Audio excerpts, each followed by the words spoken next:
Good morning, everyone. Thank you for joining me here on the WITN First Alert desk at 8 a.m. I'm so glad to be back with you all here. Happy holidays and happy 2026 since I haven't been here in quite a while. Hope you all had a wonderful start to the year. Obviously, still great to be back, and we have some really great temperatures on the way too. I was stuck in the freezing temperatures of Chicago for the last week and a half. So really nice to get back here and hear Jim talk about some 70s coming at us in the coming days. So nice to hear those climbing temperatures are on the way, which is going to set us up for a great start to 2026, this first full week of the year.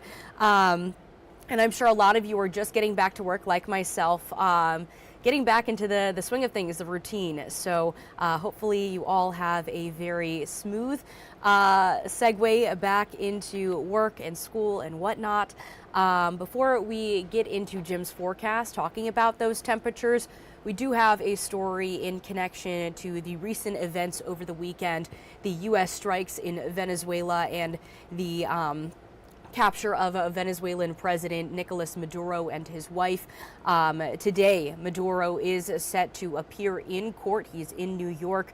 But after we learned of that news, we did speak to some members of the Venezuelan community here in Eastern Carolina, just asking them about their thoughts, their reactions to the news here. So we do have their reactions in the aftermath of what went on this weekend. I just couldn't believe it. I literally went to my knees, my hands were shaking, I hugged my family. That was Venezuelan native Ivan Pineda's reaction Saturday morning after seeing that the U.S. had captured Venezuelan President Nicholas Maduro in an operation that flew Maduro out of the country with a flurry of strikes. Something Pineda says is a positive thing for Venezuela and its people. But as somebody that is an American and was born in Venezuela and raised there, this was an incredible experience, really. I could not express how incredible this is. Pineda also says part of why he moved from Venezuela was because of what he describes as a success based on political affiliation. If you're a Venezuelan person right now and you go to the university, you do everything right, you open your business, the success does not depend on you. And that is very, very shameful. It depends on which affiliation, political affiliation you have, and how much you, let's say, try to support the government. How hard can you show your love for the dictator of Venezuela? And that is very unfortunate. And Pineda recognizes that there are still some questions the Democratic U.S. Representative Don Davis is asking for transparency on moving forward. It's important as we move forward now to ensure that there is transparency. Congress is brought into the process and remains a part of this process, especially as I listened to the president, and he spoke about the U.S. having a role in the path forward for Venezuela. Davis also says he would like to see democracy prevail for Venezuela.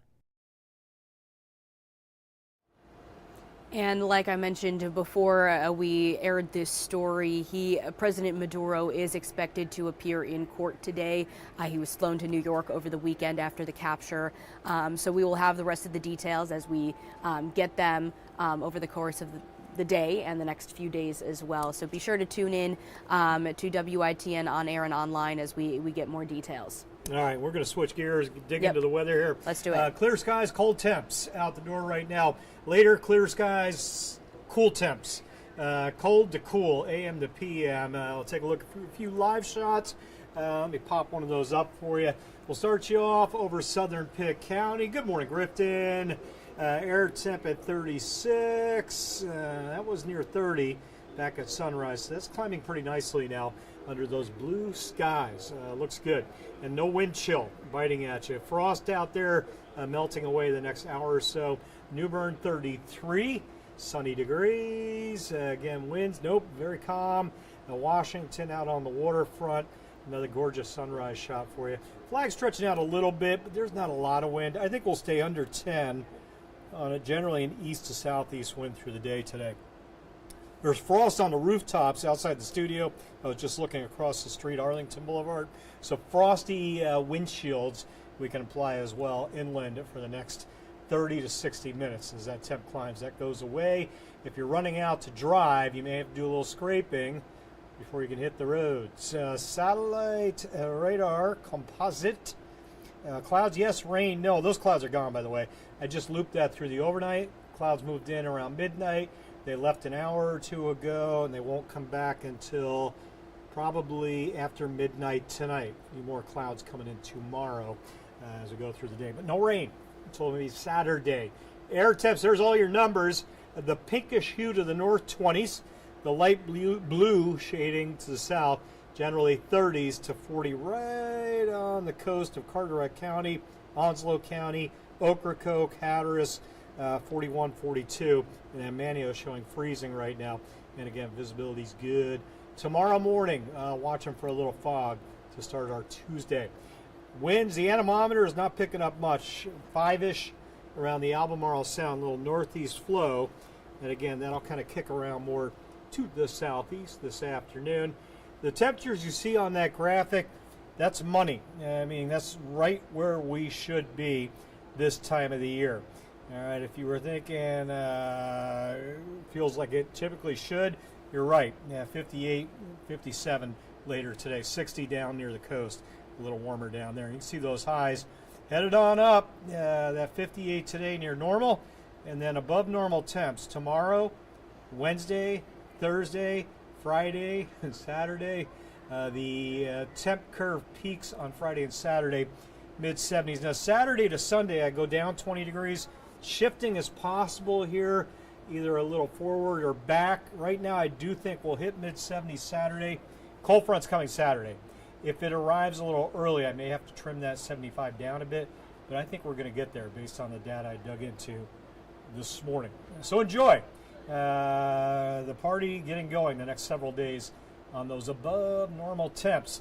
Maybe that makes you think I'd like to go out and walk the beach a little bit. If you're going to do it today, low 50s Outer Banks, 60 Crystal Coast. What I look for if I'm thinking beach in the wintertime, a lack of wind. And we will have that today. Under 10, maybe 5 on the winds under the sunny skies. A few layers, you'll be fine walking up and down the beach or jogging or walking your dog, whatever you want to do. It's a beautiful setting. Don't let the wintertime keep you away from the coast. Some gorgeous, gorgeous days to be beach walking out there. All right, now we just had a high tide. We'll come back to a low tide 3-4 o'clock this afternoon. So there's the numbers. I got to shift my weather icons. Upper 50s today to mid 60s tomorrow. Generally stays clear tonight before a few clouds. That cloudy icon tomorrow, I might need to beef that up a little bit. We might be a little cloudier than that, but I do think we'll see some sun at times tomorrow. Let me show you the big map, the setup, if you will. We call this the synoptic scale, the large scale map. I've got the central and eastern U.S. on there. That next front approaching Wednesday. The rain associated with the front, that green you see, that does not make it here. In fact, that front's going to have very little impact, period, when it gets here. Let me take you into late Tuesday, Wednesday, wait for it. Here comes that front, no impact. Maybe a little dip in the thermometer, although most of the data says even that won't happen. Warm air, late week, weekend.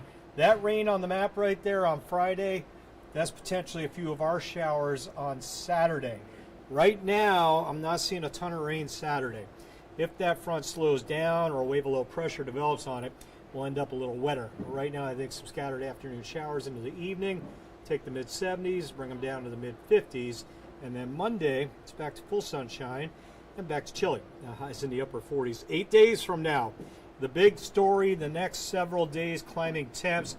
What a way to start the first week of January with temperatures above normal nearly every day, save maybe today, but even today probably a little bit above normal. Yeah, it's still really nice to see all these wonderful temperatures, these climbing temperatures. Looks like it's going to be a really nice Friday. I know you said rain chances Saturday, but still pretty scattered, not too much of an issue. Doesn't look like a washout right now. Okay. Late afternoon, evening hours. And again, still kind of hammering out details on that Saturday front, how much rain it'll get, the timing on it. But I can tell you this, ahead of the front, warm air, behind it, cold air. The timing of the front dictates the timing of the rain and when that switch to warm to cold actually happens. Right now it looks like a Saturday night deal. Okay, sounds good. Thank you, Jim. Yep. And thank you everyone for joining us this morning. Hope you all have a wonderful Monday. Have a good day. This hour of the WITN First Alert Desk is sponsored by Toyota of Goldsboro.